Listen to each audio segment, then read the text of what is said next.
In this blood-soaked entry of Warriors Gauntlet, two of America's most feared and infamous street forces go head-to-head. Not as news headlines or rival factions, but as warriors in a pit where only one side walks out alive. On one end of the arena, engines thunder and leather vests gleam beneath the harsh desert sun. The Hells Angels, sons of chaos born on roaring Harleys, embodying outlaw brotherhood and rebellion against the world. On the other end, blue rags flutter and the air pulses with West Coast rhythm. The Crips, street soldiers forged in the concrete crucible of South Central Los Angeles, their empire built on survival, unity, and ruthless discipline. Both command loyalty, both inspire fear, and both carry a code that runs deeper than law. This isn't a skirmish. It's a clash of two distinct war cultures, the biker brotherhood versus the street syndicate. The battleground is a desolate junkyard on the outskirts of Barstow, California. Twisted metal towers like skeletal ruins. Engines rumble in the distance as the Angels arrive. Chrome beasts growling. Bearded faces grin behind mirrored shades. They are built like iron. Thick arms, tattoos of death and devotion, wielding chains, crowbars, and sawed-off shotguns slung low. The Crips arrive not with ceremony, but with sound, bass-heavy cars creeping in slow, windows tinted, blue bandanas tied tight. Their bodies are leaner, quicker. Pistols, knives, and AKs gleam beneath hoodies. The Angels ride for dominance, the Crips for the code of the set.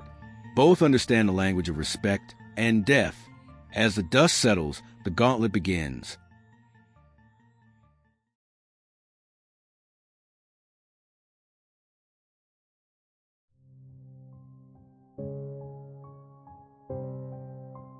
The Hells Angels are not merely bikers. They are a paramilitary brotherhood born from the post-war ashes of American rebellion. Emerging in California in 1948, they evolved from motorcycle enthusiasts into a sprawling outlaw syndicate with chapters spanning continents. Their creed is loyalty above all, and their symbol, the Death's Head, marks them as soldiers of the road. Physically, the average Angel is a brute molded by hard labor, alcohol, and violence. Their training is experience itself, honed through decades of gang wars and biker rallies that often turned into bloodbaths. Their weaponry is brutal and straightforward, crafted for close-quarters domination. Chains, switchblades, spike bats, and brass knuckles are common, while sawed-off shotguns and pistols are kept for when a fight turns lethal. Yet their true weapon is intimidation. The roar of a Harley-Davidson in formation, the sight of 20 men in red and white patches moving as one. It's psychological warfare. Angels strike with precision and unity, operating like a wolf pack. They communicate without words, relying on hand signals and instinct. They hit hard, fast, and without mercy. Their armor is symbolic as much as it's physical. The leather vest, the patches, the tattoos, each tells a story of allegiance and blood. Beneath that, thick denim and reinforced boots protect against blades and asphalt. They favor brute strength and endurance. They can take punishment and keep fighting long after an average man would break. In organized combat, Angels form a perimeter, circling their enemies like riders around prey. Their tactics draw from biker melee tradition: surround, isolate, and crush. Their weakness lies in rigidity. Their loyalty, though powerful, can become their blind spot. They move as a unit, which means that their leader falls, morale and coordination fracture. Their reliance on heavy melee weapons and close range can also be exploited by opponents with superior speed or range discipline. Yet even when wounded or outnumbered, an Angel rarely flees. They are fighters to the bone, conditioned by a code that forbids cowardice. Theirs is a brotherhood that ends only in death or exile, and exile is worse. The Hells Angels enter the gauntlet as hardened veterans, modern knights of anarchy, born of gasoline and gunpowder. Their loyalty is their shield, their rage their sword, and the road their altar. They are here not just to fight, but to assert that the road still belongs to them.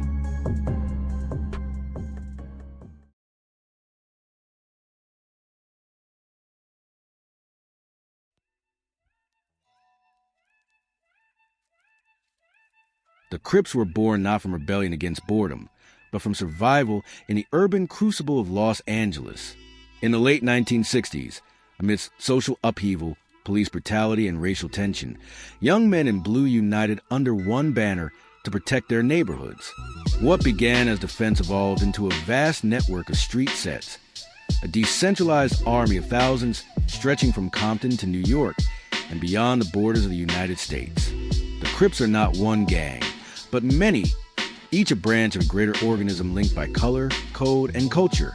Their creed is respect, money, and survival. Their training is the street itself. Crips are agile, fast, and unpredictable. But the Hells Angels rely on brute strength. The Crips rely on mobility and coordination. Their weaponry ranges from the crude to professional. The common foot soldier carries a Glock or 9mm, a switchblade tucked into the waistband, and a baseball bat wrapped in blue cloth.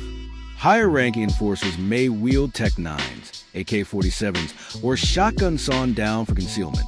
Their tactics emphasize ambush, speed, and psychological warfare. Flash attacks, coordinated drive-bys, and intimidation through numbers and noise. Unlike the rigid biker formations of the Angels, Crips move fluidly. They strike, vanish, and regroup like a swarm. Their armor is minimal for stealth and speed. Blue rags, hoodies, denim, and sneakers replace leather and metal. But their protection lies in awareness and mobility. They know every alley, every cover point, every escape route. Urban tacticians at heart. Their battlefield instincts are sharpened by paranoia, honed by years of territory warfare and police crackdowns. Each Crip fights not just for himself, but for his set, his neighborhood, his fallen homies, ghosts that whisper in every bullet fired. The Crips' strength lies in their adaptability. They are streetwise, cunning, and quick to exploit a weakness. They can read opponents, using speed to overwhelm and confusion to divide. Their decentralized structure makes them hard to pin down. Take out one, and another rises in his place. But this independence is also their greatest flaw. Unlike the tightly unified Angels, Crips often struggle with cohesion beyond their immediate set. Internal rivalries can erupt, discipline can fracture, and ego can spark chaos. In a prolonged or coordinated battle, such disunity can turn fatal. Still, when they are united, the Crips are a force of sheer ferocity, wolves born from concrete, molded by injustice and ambition.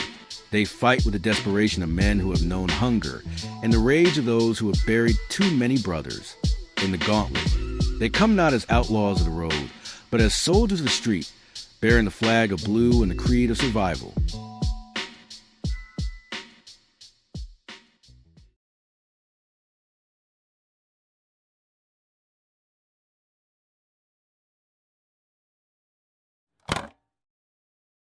The sun dips behind the twisted skeletons of rusted cars, painting the junkyard in blood-red light.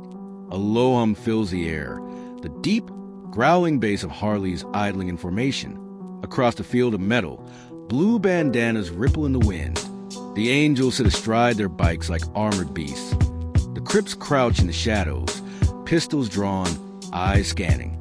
The silence stretches, then a shotgun shell hits the ground. The fight begins. The Hells Angels thunder forward first, roaring engines a declaration of war. Their front line crashes into the Crips' flank like a wall of steel and fury. Chains whip through the air, crowbars shatter windows, and the scent of gasoline mixes with blood. A Crip dives aside, firing a pistol point blank. An Angel drops, but his brother rides over the shooter in retaliation, crushing ribs beneath chrome wheels. The Angels' unity shows, their formation tight, their aggression relentless. Each biker covers the other, forming a moving wall of leather and iron. But the Crips are not built for frontal war. They melt into the wreckage, vanishing between cars and reappearing in bursts of gunfire. Their pistols bark from the dark, flashes lighting the chaos. They move like phantoms, circling, dividing, ambushing. One Angel takes a slug to the leg and roars in pain, still swinging his chain until he collapses. Another fires a sawed-off, the blast echoing like thunder, cutting down two attackers at once. It becomes a duel of endurance, brute force versus speed, leather versus shadow. A group of Crips coordinates a trap, drawing an Angel squad into a tight corridor between stacked cars. Gunfire erupts from both sides. The Angels take hits but push through, dragging enemies into melee range.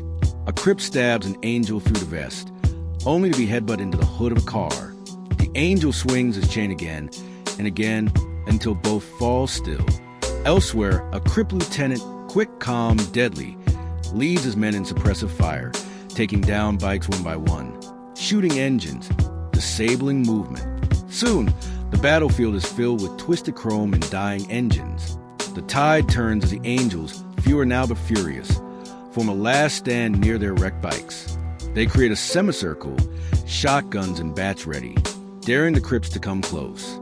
The Crips answer with numbers, 10 men advancing, firing from cover. Bullets tear through the dusk, sparks flying off steel. One by one, the Angels fall, until their leader, a grizzled veteran with a red and white patch and blood streaming from his temple, mounts his Harley, throttles once, and charges straight through the line. He smashes 2 Crips aside before a bullet pierces his chest. His bike skids, topples, and the sound of his engine dies in the dust. When the gunfire fades, only smoke and silence remain. A few Crips stand amidst the wreckage, their blue rags soaked in sweat and blood. They walk among the fallen, collecting weapons, checking their dead.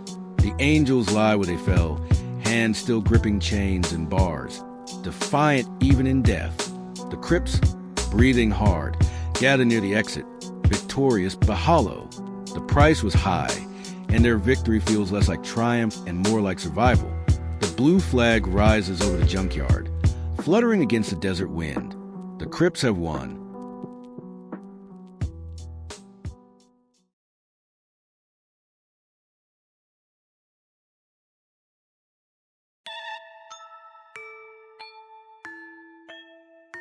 The Crips triumphed not because they were stronger, but because they were faster, smarter, and more adaptable to the battlefield's chaos. The Hells Angels entered the Gauntlet with the discipline and fury of a biker army, powerful, unified, and unstoppable in close quarters. Yet they were fighting in an environment that favored mobility, stealth, and angles. The Crips' natural domain is the city, the alleys, the cover of darkness. In the junkyard, with its maze of cars and tight corridors, the battlefield became an urban jungle, exactly the kind of terrain that nullified the Angels' most devastating strength, their mobility on bikes and their ability to fight as a unified front.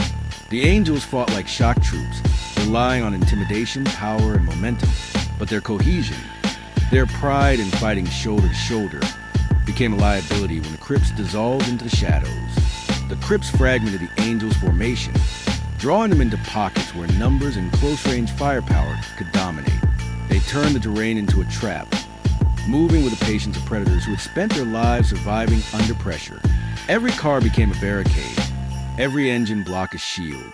The Angels were forced to fight on foot, stripped of their machines and rhythm, while the Crips used guerrilla tactics honed by street warfare. Firearms sealed the outcome. The Angels brought shotguns and sidearms meant for intimidation and short bursts of carnage. The Crips brought semi-automatics and pistols designed for rapid engagements and ambushes.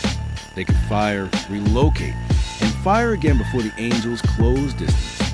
Once the Angels' leader fell, their cohesion cracked. A brotherhood built on loyalty falters only when its leader, its symbol, is cut down.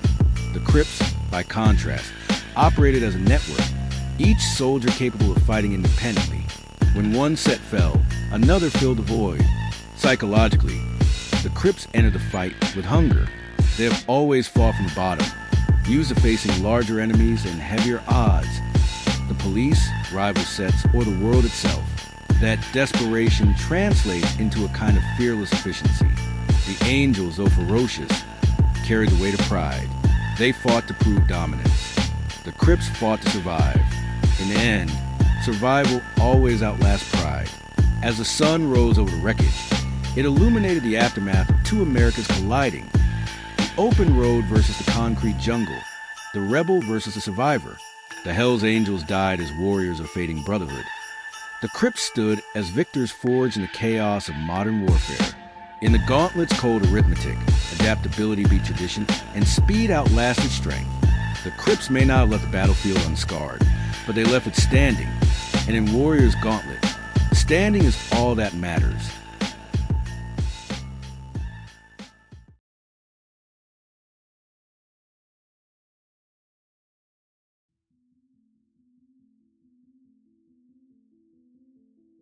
As the smoke clears and the echoes of gunfire fade into the desert night, The Gauntlet claims its victims and hungers for more. The streets have spoken, but next time, the clash moves from the alleys of America to the cradle of Western civilization itself. Two legends of ancient war will face each other across centuries of strategy and blood.